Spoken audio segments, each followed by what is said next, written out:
রান্না বান্নার জন্য একটু প্রিপারেশন নিচ্ছি। এখন রাত, আমার রাতের বেলাতেই সত্যি কথা রান্না করা হয়, সব কিছু রেডি করে রাখে, বাচ্চা টাচ্চা ঘুমানোর পরে রান্না করি বেশিরভাগ সময়। এখানে গরুর মাংসটা ইয়ে করে রাখবো। আর এখানে অনেক বাঁধাকপি খাই না, বাঁধাকপি খাওয়া হয় না বলছি। বাঁধাকপি মাশাআল্লাহ, ফুলকপি একটা কি বড়, এটা কয়দিনে খাবো আল্লাহ মালুম, এত বড় একটা ফুলকপি। আর এখানে হচ্ছে এই বাঁধাকপি, কি বড় বাঁধাকপি এটা, আই মিন ফুলকপি।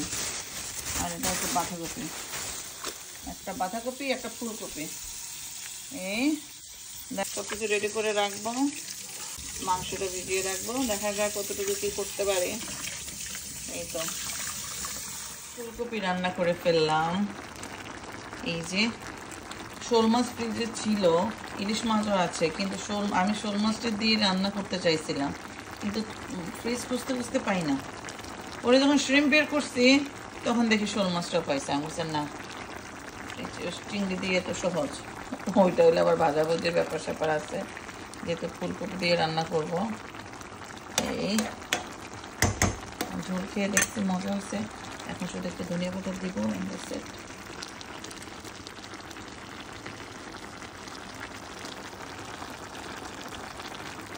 করা আর কি, এই যে ধনিয়া পাতা এটা বাইট করছি ফ্রিজ থেকে, বাইট করতে গিয়ে দেখেন ফ্লোরে মানে পড়ছে এক কাঁদা। মানে রান্না বান্না হয়েছে একটা প্যারা, চরম প্যারা। এই মোটামুটি একদম ওই কোনাতে গিয়ে পড়ছে, এখন এগুলা ক্লিন করতে হবে, এই আর কি অবস্থা। আর এখানে একটু গরুর মাংস বসাইছে, গরুর মাংস হচ্ছে, এটাও সময় লাগবে অনেক হতে। এই আর এখানে বাচ্চাদের জন্য 2 পিস স্টেক বের করে রাখছি, যদি দেখি ভালো লাগে এই 2 পিসও করে রেখে দেব।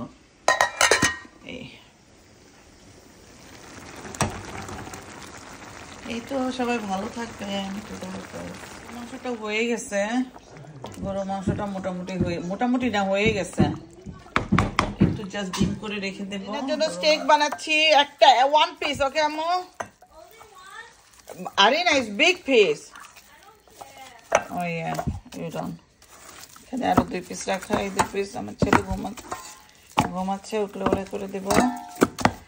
আর মামি গোয়িং টু ইট টুডে শুটকি ভর্তা, আলু ভাজি, ডাল এন্ড ডিম ভাজি। Where? Oh, your steak almost ready.